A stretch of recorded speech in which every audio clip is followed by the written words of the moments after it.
تو آپ نے دعا فرمائی اے اللہ پاک تو اس شخص کے لیے تکلیف پہنچانے خوب جانتا ہے، تو جس طرح چاہے ہمیں اس کے معاملے میں کفایت فرما۔ اسی وقت وہ شخص کھڑے کھڑے گر کر مر گیا اور اس کی لاش چارپائی پر رکھ کر اس کے گھر لے جائی گئی۔ ایک روز امام اعظم کے ساتھ کہیں سے گزر رہے تھے، ایک شخص بیان کرتا ہے بے خیالی میں امام اعظم کا پاؤں مبارک اس لڑکے کے پیر پر پڑ گیا، لڑکے کی چیخ نکل گئی اور اس کے منہ سے بے ساختہ نکلا یا شیخ الا تخاف القصاص یوم القیامہ، یعنی جناب کیا آپ قیامت کے روز لیے جانے والے انتقام خدا بندی سے نہیں ڈرتے؟ یہ سنتے ہی امام اعظم رحمت اللہ پر لرزہ طاری ہو گیا، غش کھا کر زمین پر تشریف لائے۔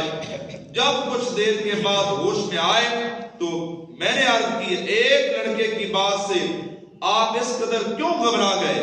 فرمایا کیا معلوم اس کی آواز غیبی ہدایت ہو؟ غیبی ہدایت تو ہو سکتا ہے اللہ تعالیٰ کی آواز پر وہ آواز کہہ رہا ہو، عطا ہو خوف خدا خدارا، دو الفت مصطفیٰ خدارا، کروں عمل سنتوں پہ ہر دم امام اعظم ابو حنیفہ، صلو علی الحبیب صلی اللہ علیہ محمد۔ شرح الصدور میں ہے، بعض علماء کرام فرماتے ہیں برے خاتمے کے 4 اسباب ہیں۔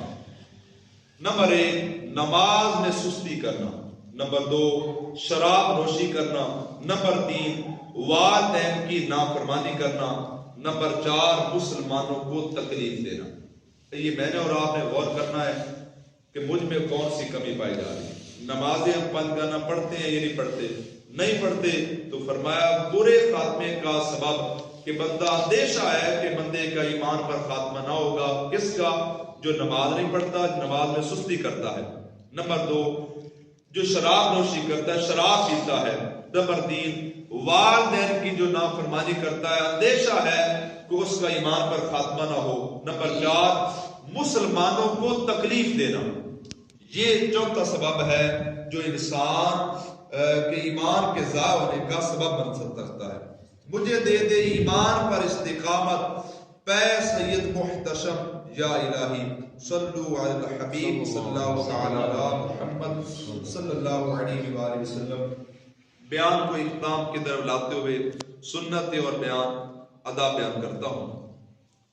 فرمان مصطفیٰ صلی اللہ تعالی علیہ وآلہ وسلم، امت کے فساد کے وقت جو شخص میری سنت پر مضبوطی سے عمل کرے گا اسے 100 شہیدوں کا ثواب ملے گا۔ سبحان اللہ۔ ہر کام شریعت کے مطابق میں کروں کاش، یا رب تو مبلغ مجھے سنت کا بنا دے۔ صلو علی الحبیب صلی اللہ تعالی علی محمد صلی اللہ علیہ وآلہ وسلم۔ آج انشاءاللہ ہم چھینک جو آتی ہے اس کی سنتیں اور آداب سنتے ہیں۔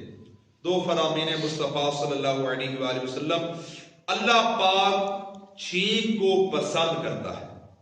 نمبر 2 جب کسی کو چھینک آئے وہ الحمدللہ کہے تو فرشتے کہتے ہیں رب العالمین، اور اگر وہ رب العالمین کہتا ہے تو فرشتے کہتے ہیں یرحمک اللہ، اللہ پاک تجھ پر رحم فرمائے۔ یہ کون ہے؟ جب چھینک آتی ہے اس وقت بندہ کہہ لے الحمدللہ رب العالمین علی کل حال، تو فرشتے آگے کہتے ہیں یرحمک اللہ۔ اے عاشقان رسول، چھینک کے وقت سر جھکائیے، منہ چھپائیے اور آواز آہستہ نکالیے۔ چھینک کی آواز بلند کرنا حماقت ہے، بے وقوفی ہے۔ چھینک آنے پر الحمدللہ کہنا چاہیے۔ بہتر یہ ہے کہ الحمدللہ رب العالمین یا الحمدللہ علی کل حال کہے۔ سننے والے پر واجب ہے فوراً اسی وقت یرحمک اللہ، یعنی اللہ پاک تجھ پر رحم فرمائے کہے۔ یعنی اب مجھے چھینک آئی تو میں نے کہا الحمدللہ رب العالمین علی کل حال، تو سننے والے پر واجب ہے، جو میرے ساتھ بیٹھا ہوا ہے یا کسی مجلس میں بیٹھا ہوں واجب ہے وہ کیا کہے یرحمک اللہ، اللہ تجھ پر رحم فرمائے۔ اتنی آواز سے کہے کہ چھینکنے والا خود سن لے۔ جواب سن کر چھینکنے والا کہے یغفر اللہ لنا ولکم، یعنی اللہ پاک ہماری اور تمہاری مغفرت فرمائے۔ یہ کون دعا دے گا؟ جس کو چھینک آئی تھی۔ یہدیکم اللہ ویصلح بالکم، اللہ پاک تمہیں ہدایت دے اور تمہارا حال درست کرے۔ یہ چھینک سننے والا آگے کہے، جو کوئی چھینک آنے پر الحمدللہ علی کل حال کہے، زبان سارے دانتوں پر پھیر دیا کرے، تو انشاءاللہ الکریم دانتوں کی بیماریوں سے محفوظ رہے۔ اب یہ وظیفہ بھی سن لیں، جب چھینک آئی تو کہا الحمدللہ رب العالمین علی کل حال، تو فرمایا پھر زبان اپنے دانتوں پر پھیر لے تو اس کو دانتوں کی بیماریوں سے محفوظ رہے گا۔ حضرت مولا کائنات حضرت علی رضی اللہ تعالی فرماتے ہیں، جو کوئی چھینک آنے پر الحمدللہ علی کل حال کہے اور داڑھ اور کان کے درد میں کبھی بھی مبتلا نہ ہوگا۔ چھینکنے والے کو چاہیے کہ زور سے حمد کہے تاکہ کوئی سنے اور جواب دے۔ چھینک کا جواب ایک مرتبہ واجب ہے، دوسری بار چھینک آئے اور الحمدللہ کہے تو دوبارہ جواب دینا واجب نہیں بلکہ مستحب ہے۔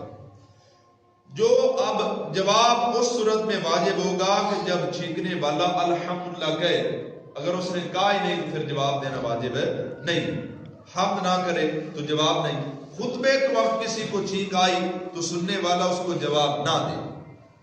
کہ اسلامی بھائی موجود ہوں تو بعض حاضرین نے جواب دے دیا تو سب کی طرف سے جواب ہو گیا۔ جیسے آپ کسی کو چھینک آئے تو وہ الحمدللہ کہتے، ایک نے بھی جواب دے دیا تو سب کی طرف سے وہ واجب اتر گیا۔